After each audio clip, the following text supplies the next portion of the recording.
સાબરકાંઠા હિંમતનગર તાલુકાના પેથાપુર ગામે મકાનમાં ભયાનક બ્લાસ્ટ. હિંમતનગર તાલુકાના પેથાપુર ગામે અચાનક એક મકાનમાં ભયાનક બ્લાસ્ટ થતા આખા ગામમાં દહેશતનો માહોલ છવાઈ ગયો હતો. બ્લાસ્ટ એટલો જોરદાર હતો કે આસપાસના વિસ્તાર સુધી અવાજ સંભળાયો હતો.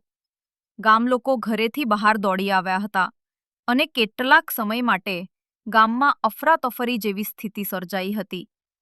બ્લાસ્ટની જાણ થતાં જ પોલીસ અને એફએસએલની ટીમ તાત્કાલિક ઘટના સ્થળે પહોંચી તપાસ હાથ ધરી હતી.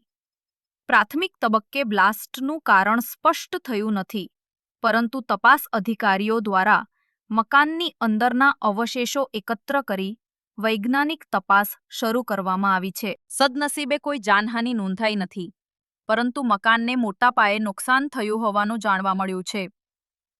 હાલમાં પોલીસે સમગ્ર મામલે તપાસ શરૂ કરી છે અને બ્લાસ્ટ પાછળના કારણો શોધવા પ્રયત્નો ચાલુ છે.